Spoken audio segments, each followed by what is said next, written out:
In today's episode, I'm gonna give you a tour of my mobile command center. This is the traveling trading station where you see me trading, streaming, and making YouTube videos all across the United States and Canada. This is my third summer where I've gone out on the road, and I'm gonna tell you, this summer has been the best of the last 3 summers for a number of reasons. I'm gonna walk you through the equipment that I'm using, my actual trading station, which is set up in the back of the van right there, and how it's created for me essentially the mobile office where I'm not tethered down. I can trade from virtually at this point, thanks to technology, you can trade from anywhere in the world as long as you've got an internet connection. And for me, anywhere in the continental, well, really North America. I could go down South America. Right now I'm up in Canada, but all across the United States, as long as you've got an internet provider that's got service coverage in that area. So let's start there at the top with how I'm actually connecting to the internet. Well, up on the roof right there, you'll see a satellite receiver. Historically, 15 years ago, when people would talk about getting high-speed internet through HughesNet, it was a joke. It was slow, tons of buffering, lots of latency, not reliable, maybe okay for email and stuff like that. But even trying to watch videos, it was not good at all. So satellite internet kind of was a joke for a long time. But Starlink has changed that. This is my third summer using Starlink. And in the first summer, I had the Starlink that mounts on sort of a pole. And so what I did was I actually mounted it to the back of the camper. But every time I got somewhere, I had to get out, I had to put it into the top of that pole because you couldn't drive with it up. It was just catch too much wind to go flying. It was called the Starlink, I can't remember what it was called actually, but it was about $700 for that receiver, for that dish. And then it was another $150 a month that you pay to Starlink to have the service. So not cheap, but also, given the fact that it allows you to trade from anywhere in the world or in the United States and Canada, pretty good. So that was what I used for the first summer. And here was my problem with it. When it worked, it was awesome, but it only worked like 50% of the time. I would get to places where I've got a clear shot of the sky. I remember being out in Kansas, there wasn't a tree to be seen. My Starlink couldn't connect. I had no service, and it was just because of the satellite coverage. So that first summer, I had both my 5G hotspot and I had my Starlink, and I honestly was using the hotspot more. It was more reliable. Plus, the hotspot works if you're at a campground where you've got trees and you've got, cover that's making it so you can't see the sky. So that first summer, I had a similar trading station to what I've got now, but it was powered mostly by 5G, and it was okay, but not great. And the problem there was with latency, where sometimes I would press the buy button and nothing would happen for a second. And I'd be like, wait, did my order go through? And then all of a sudden I'd see I had shares. So it was latency in my order getting sent and then coming back. And a lot of times when I saw the shares come back, I was in at a much different price than what I was expecting. So that was sort of a little bit of a hiccup. And so for that first summer, I didn't spend as much time on the road because I was like, well, this satellite situation and 5G situation, it's okay for now, but I can't spend weeks on end out on the road. So then I decided to build my own van. That first summer I rented a van, and the second summer I built my own van. And so in the back of this van, I built it specifically to be my office. I said, I want this to be my traveling trading station. So it's a very large traveling trading station, but nonetheless. So I'm gonna go ahead and open this up here for you. So on the back right here, I mounted my my Starlink power adapter, and the Wi-Fi router usually goes there. However, I think I made a little bit of a mistake putting it there. I thought that was a nice convenient spot to put it. I thought it looked good. And you can see that the receiver's up there on the roof right there. And so the cable runs down through actually the hole for the backup camera. There's a little hole right there. So it comes right down through. I didn't even need to put another hole in the roof. And it goes to right here. The problem is when this door is closed, all of a sudden the Wi-Fi network doesn't spread as far. So what I ended up doing is I put the Wi-Fi receiver up in that window when I get to camp. And I think what I'm gonna have to do is find a better place to mount it where it can get the signal outside of the camper and not be kind of such a mess like it is right now. Because I really like things to be nice and tidy. So anyways, the one thing that I will say about the Starlink in motion that I have on the roof is that it uses a lot of power. And so what I actually did here in the back is I have in this cabinet a safe where I keep my laptop, and then right here I have a switch, just with an on-off switch, and that will turn on or off my internet. So when I get somewhere and I don't want to use the internet, boom, I just power that down, I'm offline, and then when I want to go back online, I power it back up. So the Starlink that I have on the roof, the in motion, This is the one that they just came out with about, gosh, it was like 6 months after I finished building this van, which was really annoying because when I built it, I didn't plan to have anything up here on the roof. I just thought that this was going to be empty space. So I've got my AC unit and I've got 2 solar panels up front, and then I've got another fan up front right there, and this is my cell phone booster. So once I measured the diameter of this Starlink, I was like, well, it's not going to fit here because if I mount it to the roof, it's going to be below this and it's going to create an issue. And so what I decided to do was put it up on this Pelican case that you can see right here. Now, because of how high this is mounted, I actually don't have the clearance to get into my garage, so I need to have this removable. So I'm using these Seasucker mounts right here, which people use in maritime applications, and they just are a strong suction. I've got 4 of them, and then I also have this tethered to the frame of the AC unit just in case they broke loose. The nice thing with this Pelican case though is that I also have storage up here, so I could put some camera equipment or whatever the case is up there, and then of course I can lock that. So this has been kind of a nice arrangement. The only downside really was that this is 2,500 bucks, so it's pretty expensive. However, now what I can do is I can do my YouTube videos, I record them in the morning, and then while I'm driving, this is uploading. And of course I get great signal on the highway because it's such an open view of the sky. So then when I get to camp, this has already gotten everything uploaded and now I'm ready for the new day. So it's actually a really nice kind of situation. I think it's great, but it is $2,500, so it's pretty expensive. And that's another $250 a month for service. So, you know, all of that adds up when you're kind of thinking of the cost of your trading station. But ultimately, the internet is really important because it's going to determine whether or not you're going to have a good time or not. Because if you don't have good internet, you're not going to be able to do anything. So internet is number one, and then everything else is second to that. So this is my Falcon F15 laptop. This is the one that I bring with me pretty much everywhere. I've got my hotkeys on it. I love it. It's a smaller laptop. It's a 15-inch, and I usually use this with 2 15-inch USB monitors, and then they connect into the USB port. There's one right here, and then there's one on the other side right here. So this is a laptop I bring with me a lot because it's very lightweight, it's easy, and of course trading is often brought to you by Excedrin, Motrin, or something like that for the headaches that I tend to get from staring at the screens. But nonetheless, it's okay. So for this, I decided to do something a little different. So for this station, I really wanted, number one, for this camper to have bunk beds. So I've got a bunk on each side, and this also converts into a full-size bed here. I can fold this out, and then there's 2 cushions that go right in there. So it's either 2 bunks or a full-size bed, and this is a perfect work area for me. Now, what I really like here is that these monitors are on these racks where I can actually fold them up. So when I'm driving around, I fold it up like that, I fold this one up like that, and then those take up a lot less space. Now I can close my monitor screen if I want to. I move it out of the way here like this, and now check this out. I walk around the van, watch my head on that. I hop in the back, and the way I have this set up here is bed lift control. So now I can drop this down, and I still have the 2 bunk beds on the bottom, right? So bunk bed on the left, bunk bed on the right, or my workbench, however you want to think of it. And then I've got a bed up here on the top. So the bed on the bottom, what's nice about this bed is it always has a window right here. So you can have the window open.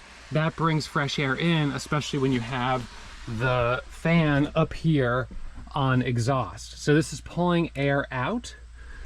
Air then comes in through there. And then right up here, if you want, you can have your AC on. So now you've got your AC. You could take these cushions and fold them down in the middle right here, so then you've got basically 2 full-size beds.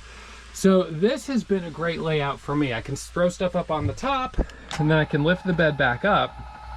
And once again, it's a convertible office. So now my office space is back. The only downside is that when the roof, or when the bed is in the up position, if it's all the way up, I can't use my AC, right? Because it's pressed, the mattress is pressed up there. So now I pop this down here.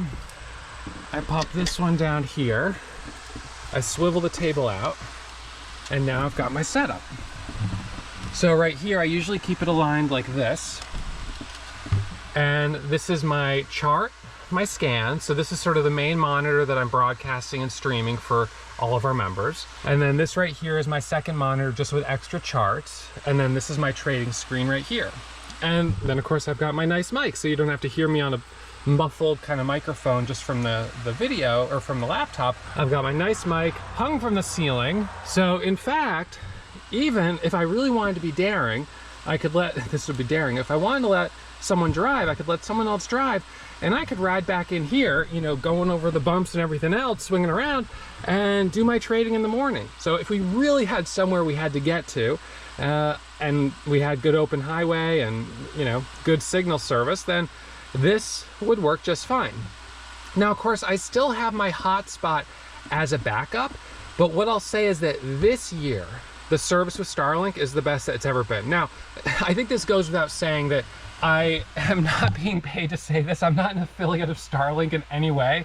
So last year I told you the truth that it sucked. It was not good. When it worked, it was great, but it only worked half the time. That was for the first 2 summers. But this summer, all of a sudden, it's so much better. And so I'm like, you know what? I'm just glad, because, you know, I spent the money on the receiver, plus you spend $250 a month. The cost has gone up a little bit with the Starlink in motion. So I'm just glad that it's working well. But I still have 5G as a backup, and, you know, everything is kind of working in that regard. So this is the way I've got it set up. 2 24-inch monitors. I've got my microphone here. I've got my laptop right here. And this one is the F30. So the F30 laptop is the more powerful of the laptops offered by Falcon, and it's also more expensive, but for me, I like it. It works well. My only 2 gripes about it: number one, the mouse pad is too big, and so my hand always touches it, which causes the mouse to act funny. I put aluminum foil and tape here, so it helps block it, but it's still not perfect. And the second is that the fan is super loud. You can probably hear it. So the fan is always cranking on this thing because, you know, it's a pretty high-powered computer. But it's great for video editing. It's great for, it has no issues streaming, recording 4K videos. I mean, it's a performer, it's a workhorse. So as long as you can put up with the noise, then that's great. But if you don't want the noise and you're not doing all the video editing, then the Falcon F15 right here is just as good, and it's cheaper. So those are kind of your 2 really good options for the workstation. Now, of course, when I'm on the road, I like to bring my kids with me. I've got 2 boys, and this is their traveling trading station right here. We've got, of course, the GameStop chart up, 10-second, 1-minute, 5-minute daily. We've got our top gainers. We've got our news feed. We've got a little mouse, another little mouse, and this little puppy that helps them work. So, you know, you got to start them young, and I think I'm getting them off to a pretty good start here. So if I step back here, the only things that I would say have been a little challenging at times with this setup. Sometimes it gets a little hot, so I've got this little fan here. It's a Ryobi. It's a battery powered fan, so I hang that, I kind of get that set up, and this thing is so nice. It's just, you clip it right in, you get a little workspace fan. You got to plug it in to charge the battery, but it's not bad. I did have to route all the electric through here. I do have a power right here. And when I first got the van, I actually was flipped where everything was facing this way. So I was on this side working this way. And then I decided that I wanted to switch it to that side, which was mostly just for cable management. I wanted it to be a little tidier, but it still hasn't been exactly perfect. I do like having this little window behind me and being able to have a nice view looking out. So maybe I'll switch it back to this way. But in any case, this is the way I've got it set up right now. And it really has been a super functional office. I've gotten so much work done here. I've been able to make a lot of money trading. I've been able to teach some great classes. And so now being on the go doesn't mean I can't be productive, because that's my thing. I want to be able to work. I get satisfaction out of working. Today, as I sit right now, I'm in the green. It's been a solid green day. So if you look at my P&L, let's see, you'll see that I'm up $12,553.50. Now, I'll say, as always, my results aren't typical, but to be able to do that in the back of a van, I feel like, you know, that's pretty awesome.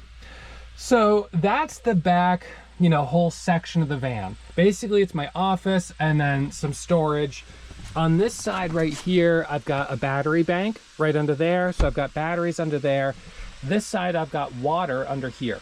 So I've got a 50-gallon water tank under there. And then I've got 50 gallons of diesel, an extended diesel tank under the floor. So on the left and the right, so those balance each other out. They're each like 400 pounds when they're full. And then up here, I've got my little kitchen area, my little working area. And this is, you know, for those who are kind of interested in the van portion of the tour, I've got my my energy monitor here. Right now I'm plugged into shore power, so I've got infinite power, right? But I can always monitor this, and I can do this through Bluetooth as well, just to check my power consumption. One of the things that is tough with this van is that, like I said, the Starlink, of course, uses a lot of power, and then, no doubt, the AC. I can only run the AC when I'm on shore power. I've got my fridge, that stays on, porch light, awning light. I've got the water pump, which I turn on when I'm running water. The awning, which I can retract and extend, and then the bed, which goes up and down. This is the water heater here, Aqua Hot. Turn the burner on, runs off of diesel, turn it off. So this gives me heat for when I'm camping in the winter. So I actually was in this trading station, or in this command center during the winter when I was doing my sugaring, making maple syrup in February. So I could get up, check the fire, come back, and then in the morning, you know, I was just sort of going back and forth. I've got the stovetop here, all the cabinet space up here, the fridge down here, and then car seat, and then up front, this is where, of course, I'm sitting and I'm driving, so that's all set up there. And then the cool thing about this van, which is something that I wanted, was this is actually top.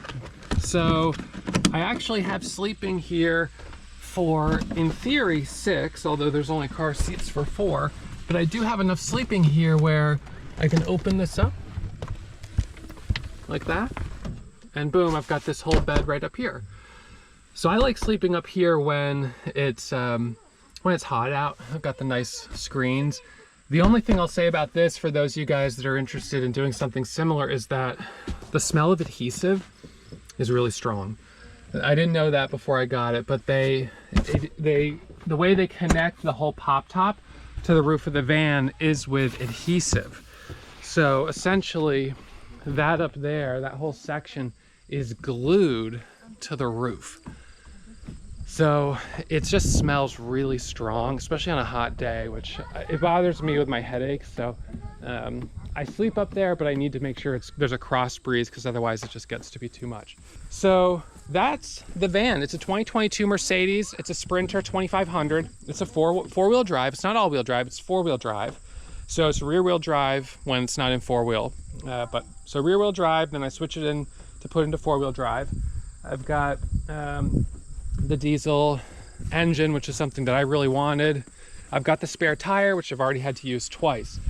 When I first got this, I knew that it was going to be a little hard to fit into my garage.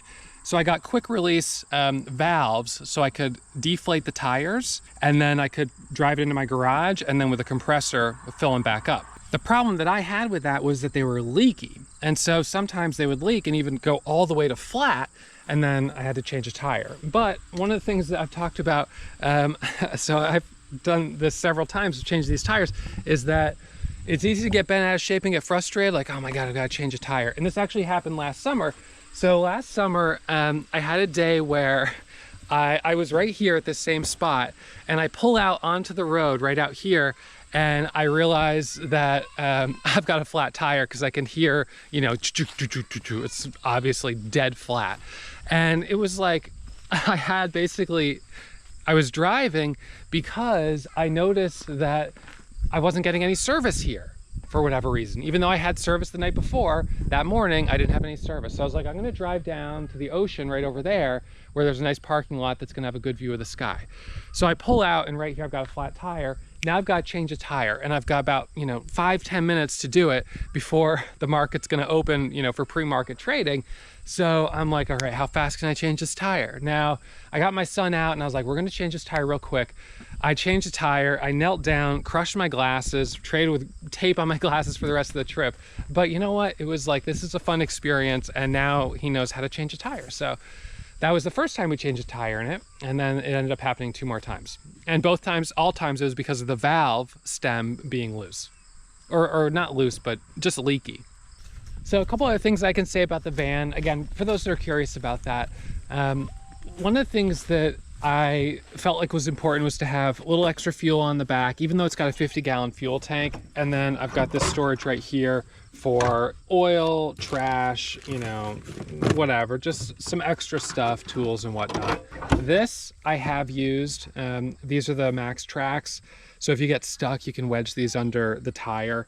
And that unfortunately has happened, that I've gotten stuck just because the mud was really deep. So the cool thing with this is that it actually folds down to a table. So there's a little table right here, and then you can fold them back up. So it's like storage, but also kind of like handy in that regard. This camper, I put Thunderbolt locks on it right here. So these are basically like deadbolting the door locked.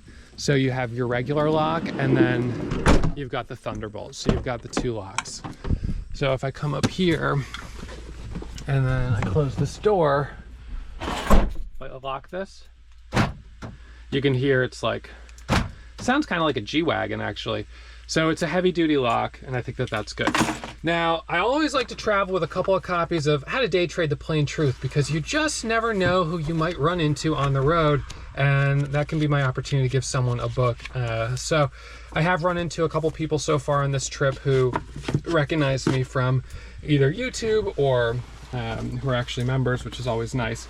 So I like to do that. And then whenever I'm traveling, I like to pick up little pins, and you know, this is kind of like customizing, you know, making it your own, which I think is always nice, especially if it's a place you're going to spend a fair amount of time. For my son who tends to get car sick, I've got this fan right here, and this blowing on him right there is just like that has been a game changer for him.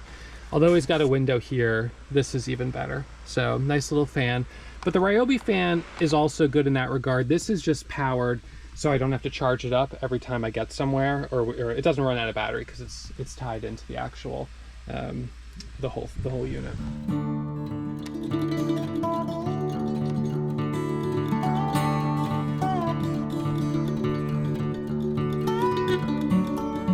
One thing that I'll say is that I have made some mistakes before when I've been on my traveling trading station, where I guess maybe you could say I was overconfident.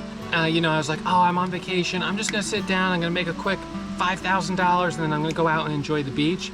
And next thing you know, I take too much share size, I dig myself a hole, I'm down 10 grand, and now I've kind of like ruined the day, and I'm like really in a bad mood. So I think one thing that I would say about that is it's a good idea when you're outside your typical workspace to bring share size down a little bit. So if you make money, you're just like, hey, nice work. If you lose money, you're also kind of like, it's no big deal. Now, the strategy I've been implementing as of late, where I don't take big size until I first crossed $1,000 of profit on the day, has really helped me with consistency. Like, that for me has been a real game changer. I'll put a link in the description and in the top of the comments for my trading plan, where you can download my trading plan and kind of see the way I'm scaling in each day and scaling out, because that element of position management has been new, and it really has changed things for me in a lot of ways. So you might find that helpful.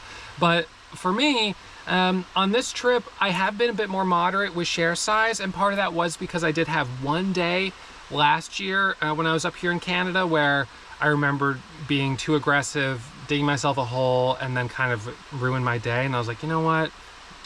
It's not worth it. Just bring it down a notch. I want to show up, I want to be green, but I don't need to do something crazy. So I'm kind of adjusting from that previous experience, and you know, trying to put myself in a position where I'm here. If something looks good, I can step up to the plate like I did today. But today's Thursday. Monday, Tuesday, Wednesday, I made $3,000 each day. So I did not hit my $5,000 daily goal, but I was also like, look, I'm up here in Northern Canada. A lot of people work really hard to make $3,000. I just did it in an hour trading. Let's be grateful. Let's not overstay your welcome. Let's enjoy the day. So I was able to kind of have that added perspective. You know, a lot of people when they're traveling in an RV or a camper like this, you know, you're just spending money, spending money, spending money. So the fact that I'm even able to kind of like be net positive is awesome. So I feel really grateful. And, you know, I think trading is it's just a really cool career because of the fact that your total overhead in equipment terms is like a laptop, a couple monitors, and then, you know, your trading account. Like, that's the money. Coming to the table with more money doesn't make you more successful. So really, you come to the table with a minimum viable product in terms of equipment, a laptop, 2 monitors, whatever, and then you need the skill. So converting your knowledge, which you pick up by watching videos like this, into skill. So how do you do that? If you see someone, you know, if you're watching someone doing glass blowing or doing carpentry, and you're watching and you're watching, you're learning, you're getting knowledge of like how this works. But just because you've watched someone, you know, for 1,000 hours doesn't mean you necessarily know how to do it. At a certain point, you need to start to get your hands dirty and get in there and start trying it yourself. And so that is where the simulated trading comes in, and that's where you begin converting that knowledge into a skill. And it's not until you can go back and say, wow, I actually know what I'm doing, I've got some consistency here, then that at that point you say, it's time to put some real money on the line and be a little more aggressive. So I really think that's the right way to learn. If you enjoyed this van tour and this little episode, I hope you hit that thumbs up. I hope you subscribe to the channel for more episodes about trading strategy just like this. And if you want to download my trading plan, link is in the description, pinned to the comments. I'll see you for the next episode. And I'll remind you as always that trading is risky, my results aren't typical. So manage your risk, take it slow, and we'll see you real soon.